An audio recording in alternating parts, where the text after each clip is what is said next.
Welcome to the Heal Your Hunger Show, where we get to the heart of why you overeat and how to stop. If you struggle with food and weight like I did, welcome home. Welcome everybody to the Heal Your Hunger Show. So happy to have you here. It is a great day to be alive, and I'm super excited about today's talk because it comes right off the heels of something I've just gone through today, literally today. In fact, I couldn't even record this podcast earlier as I'd planned because I was in a slump. I was in a slump and I couldn't do it. So I'm feeling better today on account of actions that I took, and I finally was able to record this. So hot off the press, hot off the press of my slump. But anyway, before I get into the topic, I want to just tell you, if you're here for the first time, welcome. You know, I know what it's like to be really, really uncomfortable in your skin because your clothes don't fit. You got rolls of fat where you used to not have them. You feel bloated, you feel uncomfortable, you don't feel sexy. I know what that feels like. I was 50 pounds overweight and really unhappy on account of it. I used to hold this roll of fat in my hand and from my tummy, and I'd imagine cutting it off. And I imagined getting some disease where I automatically lost weight because I, couldn't lose weight on my own. I thought about going to the army where I'd be forced to exercise at boot camp. I mean, some pretty crazy thoughts, all because I was out of control of food and I hated my weight. I hated my body. So if that's you, if you're in that space right now, you don't have to stay there. And I want to show you how to climb out. And that's what the Heal Your Hunger Show is all about. So stick with me here. Thanks for joining. And if you've been here before, welcome back. Thanks for coming back. If you have not yet taken the quiz to find out if you're an emotional eater or a food addict, you can go to healyourhunger.com and take the free quiz. It takes like 3 minutes, but you'll get a personalized score on where you are on that emotional eating spectrum. And please be sure to join us in the Secret Sauce group. So the Secret Sauce to End Emotional Eating is where you want to hang out. That's where this show is being recorded live today. So you can comment. I'll comment back, after the show. It's just fun, and it's the best place to be if you want to get the latest news of Heal Your Hunger and free classes that I'm doing. And just fun things going on, and not to mention how to heal. So please show up there on Facebook, type in Secret Sauce to End Emotional Eating, and join us. So on with the show. Today's show is about pulling yourself out of self-pity or a slump or a nosedive or the rabbit hole, whatever. It doesn't really matter what you call it.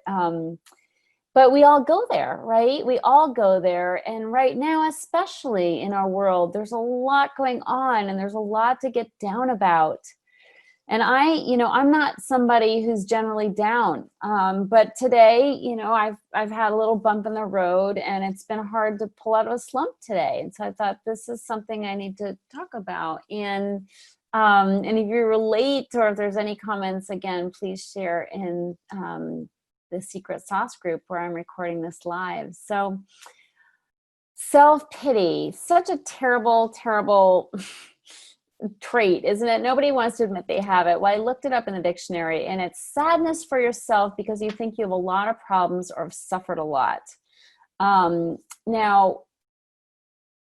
I don't know that I was in self-pity today, but I recently had the opportunity to put in for a talk, to give a talk, or to apply to be accepted to give a talk at a conference, and which is now going to be online. And I've put in 3 years in a row and not gotten accepted. Okay. And this is a talk, it's sort of like a speak off type thing. And so I 3 times I've written an application and pitched my talk, and 3 times I've been not accepted. Other people were accepted and I was not. So anytime I would go to this conference and I would see these talks by other people, I'd be like, why not me? Like, that was good, but mine wasn't a bad idea either, so when the opportunity came around to put in for a talk again, I have to tell you, I didn't want to, and I wasn't self-pity. And I'm like, why should I? Like, I've been rejected 3 times. I don't think I can handle it again. It's too depressing. And I put it off. I just put it off, and I thought, I don't want to do that. That's painful, which is a very, typical reaction for an emotional eater that I have. I associate pain with rejection because it does bring up feelings of rejection when I'm rejected, of course. But I just thought, ouch, I don't want to do that again. I don't want to put myself through that again. So I avoided applying. But in my heart of hearts, I knew I should apply anyway, but it was so hard to bring myself to do that. Well, I ended up doing it at the 11th hour, actually past the deadline by about 4 hours. It was in the middle of the night, and I just did it. So I banged it out and I sent it in, and,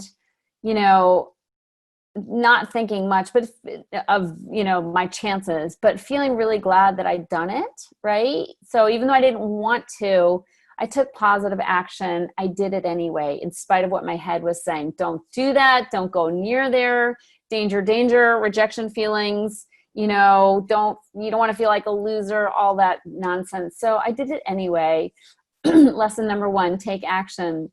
So I did it. And today I heard that I'm not sure. It said, congratulations, you've been accepted. So I think I'm accepted. The email was a little wonky, so I'm not sure exactly. I have to follow up with it, but I'm pretty sure I was accepted. So I was really happy about that today. But remember, I told you I was in a slump today. So it was really interesting to me because even though I've been in a slump today, I've taken good action. I meditated, I prayed, I went for a bike ride. I did some writing on my computer, some emotional stuff I needed to get out. So I've taken good action. I ate my 3 meals, so when in doubt, just put one foot in front of the other. That's an important thing for coming out of the slump. And today I got good news that I was accepted. And I thought, you know what? Thank God I didn't blow this day. Thank God, even though I felt crappy, even though I had some emotional stuff going on, I had a little situation yesterday with somebody where they kind of got on their high horse and in my face about something. And so it really bummed me out. And today I've been kind of blue. But thankfully I didn't throw the day away. I can't say I was terribly productive, but I didn't throw the day away. I didn't hurt myself with food. Praise God. I didn't react to my feelings of being blue with more some self-destruction, which as emotional eaters, we tend to do, right? Like we're feeling crappy and then we eat and we feel crappier, or we feel lonely. So we isolate and then we feel lonelier. So some strange behaviors come from emotional eaters sometimes, totally irrational. So thankfully, I did my day the best as I could. And then I got this good news, and it just sort of like helped me see, like, you just put one foot in front of the other, and you don't get involved in the results, And Roy used to say to me, my mentor, he used to say, you don't want to be in the results business. You want to be in the action business. It's all you're required to do. Just stay in action, but get out of the results. And that was so helpful to me. And that's what I did today. So I got that news. It was affirming to me that even though you don't feel like doing something, you do it anyway. I applied anyway, and I was accepted. And I feel really happy about that, and glad I didn't listen to my head that said, don't go there, uncomfortable feelings ahead. I'm so glad I didn't listen to that. And so much of overcoming emotional eating is about just putting one foot in front of the other and not reacting to your feelings, okay? And especially your thoughts, okay? Because our thoughts get scary. Our thoughts, our ego's there to protect us, right? And it's trying to protect us, but it ends up imprisoning us. If I'd listened to my head and I hadn't put that application in, I wouldn't have gotten a chance to speak. So, I'm glad I didn't listen to my head. I'm glad I didn't heed those fears of uncomfortable feelings. So it's really, really important. But anyway, I want to talk a little bit more about self-pity, because this comes up a lot for emotional eaters. At least my clients who are on the path of healing, because a lot of times what comes up for them at first is, gosh, why do I have this problem? Why do I have this problem? Why do I have to address this problem? There's some resistance. Like at first we're just like, I want out of this. I want freedom. But then the fear comes up because you have to walk through a lot of fear in order to break free. And so at first, some of my clients might be like, wait a minute, like, I don't want to do this. And like, why do I have to do this? And this is, this is just a burden to me. I just want to be free, and I want to be like other people. I just want to eat like other people. I want to be normal like other people.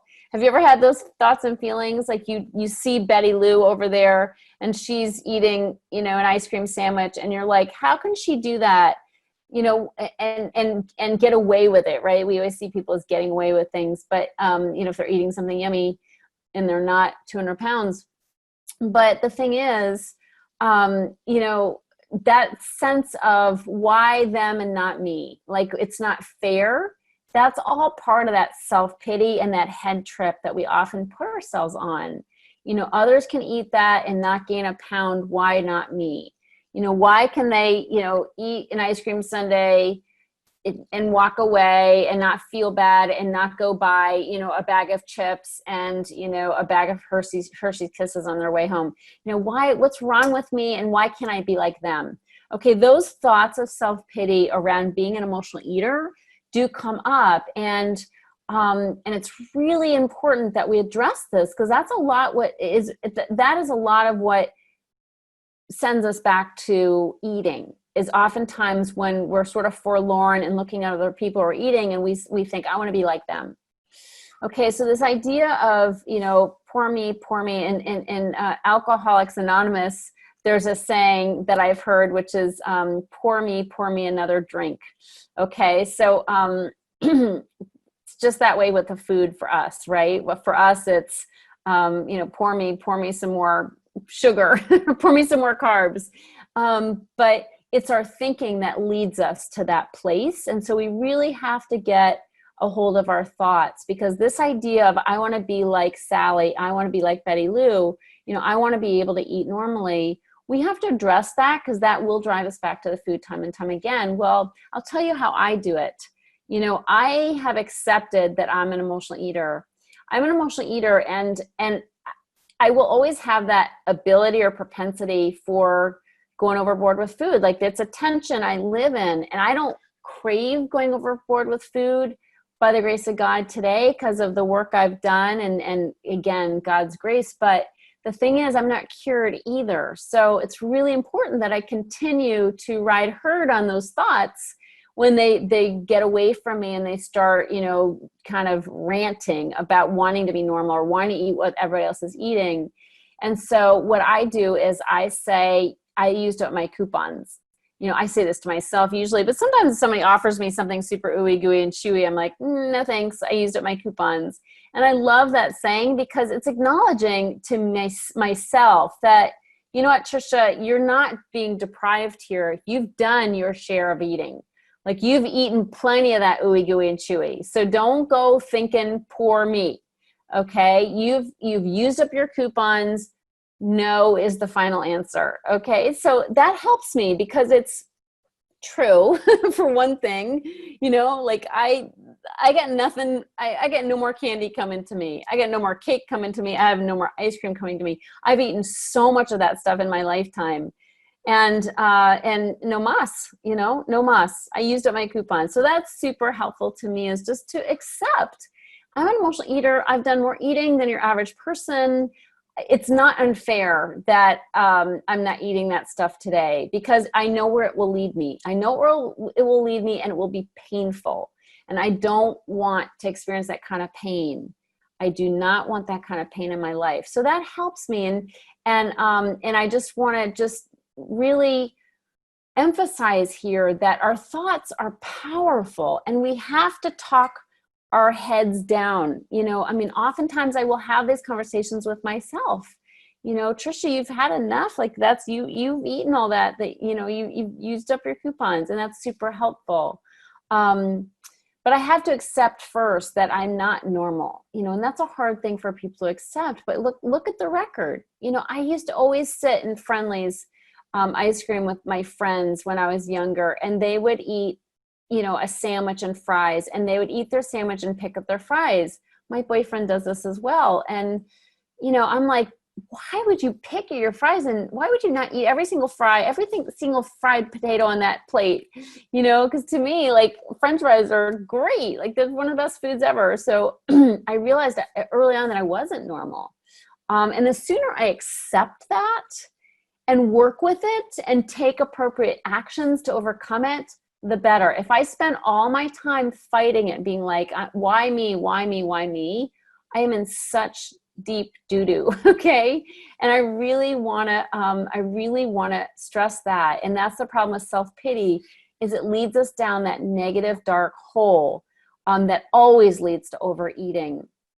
There was a saying once that what you focus on grows.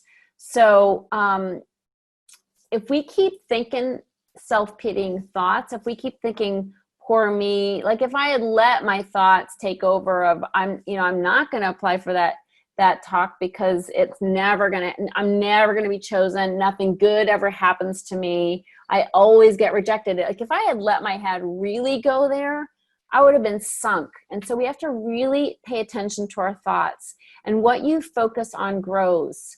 Okay. So if you're focusing on the ways you've been wronged, if you're focusing on the ways that life is not fair, if you focus on the injustice in the world, and trust me, I know there's a lot of it, but if we focus on that, that's all we'll see, and it will grow into a big, hairy monster. And then we won't be able to find our way out, because that negativity and that darkness always leads to overeating, and overeating leads to more negativity and darkness. Have you noticed? Yeah, really dark. And so we have to ride herd on our thoughts. We have to always be watching those thoughts of self-pity, of life isn't fair, I've been wronged, this faction is doing me wrong, all that kind of stuff. And, of course there's injustice in the world, but what we think on grows. Do we want that to be our entire focus in our life? And if we do, what is going to be the quality of our life? Roy used to also say to me, he said, yeah, self-pity is like quicksand. You wiggle your little toe in it and it will suck you all the way to hell. So, it's a great analogy, right? It's a great analogy because it does. When you start thinking about how unfair life is, and how we got the short end of the stick, and how sad our tale of woe is, it will suck us all the way to hell, and we won't be able to get back. So I really hope I'm driving this point home here. And if so, please comment in the comment section. Another thing that Roy used to say to me when I was really feeling sorry for myself, he'd go, let's go down to the county jail and tell those people how bad you have it. And that would snap me right out of it, because I'd be thinking, oh yeah, that would not go over very well. Like, if I told them like what my problems are, they would want them in a second. And there's a saying, that if everyone threw their problems in a ring, like we all stood in a circle and threw our problems into the center of the circle, and we could take back any problems instead as a replacement, everybody would want their own problems back. And I love that, because it's true. Like, I don't want somebody else's problems. I know these problems, at least. I know these problems, and they're not nearly as bad as the problems some other people have. And so realizing that, getting to a place of gratitude for the kinds of problems I have. Like, my problems are pretty luxury, It's usually like, I'm in the Northeast right now. It's usually, like, gee, I don't want to be here too long. When it gets cold, I don't want to be here anymore. Like, that's not a problem. Okay. I don't really consider that a problem ever, but I just mean, my problems aren't anything compared to anybody sitting and being locked up in a jail right now. Nothing like it. I have good quality problems, and I'd rather have mine than a whole lot of other people's problems. So, and of course, Roy used to always say, all God's children got problems, which I love, because it's true. We all have issues. We all have stuff to work through. But if we all threw our problems into a ring, probably we'd rather have our own back. So I want to talk a little bit about gratitude, because this is another really important element of pulling out of a slump and pulling out of self-pity, because it's really all about perspective, isn't it? I mean, we all have it so much better than so many other people. And when we focus on that, remember, what we focus on grows. When we focus on the gratitude of how good we have it, we always start feeling better. You know, there are two psychologists, Dr. Robert Emmons of the University of California, Davis, and Michael McCullough, Dr. Michael McCullough of the University of Miami. And they've done a lot of research on gratitude. And in one study, they asked all the participants to write a few sentences each week, focusing on particular topics. And what's really cool is that the way they did the study is one group wrote about things that they were grateful for that had occurred during the week. And a second group wrote about daily irritations or things that had displeased them. And then there's a third group that wrote about events that affected them during the week, with no emphasis on them being positive or negative. So after 10 weeks, those who wrote about gratitude were more optimistic and felt better about their lives. And they also exercised more and had fewer visits to the doctors than those who focused on their sources of aggravation. So that's a very good case in point, a great study that just really scientifically, tells the story that when you focus on the positive things in your life, the good things that are happening, the gifts that you have, the blessings that you have, you feel better, you don't feel as sick, you have more energy, like to exercise. Isn't that amazing? And that's all from our thoughts. That's why pulling out of a slump, that's why pulling out of that rabbit hole of negative thinking is so, so important. And one of my favorite sayings when I was early on in my recovery and my emotions were so big, they were so big and scary. One of my favorite sayings, and this is from the 12-step realm, is "This too shall pass. This too shall pass." And when I heard that, I just thought that was so lovely. This too shall pass. Because in the moment I would get scared, but when I would say "this too shall pass," it would calm me down. And I'd realize I'm going to be okay. I take a deep breath. And then I'd be like, it's okay. This too shall pass. I'm not going to be in this moment forever. I'm not going to be in this pain forever. I'm not going to be in this negative situation forever. This too shall pass. And I found that so, so helpful. But as I talked about at the beginning, action is probably the best way to pull out of a slump and those thoughts of self-pity and why me and why is this happening to me and why don't I get to have hers and all that. So action is so, so important. Remember, I took action.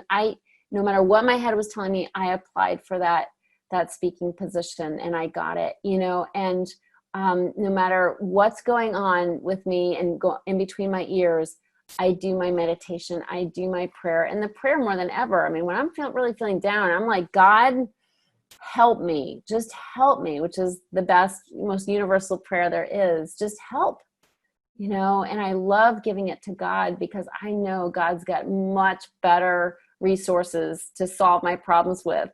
And so the more I can surrender, the more I can give it to Him, the better.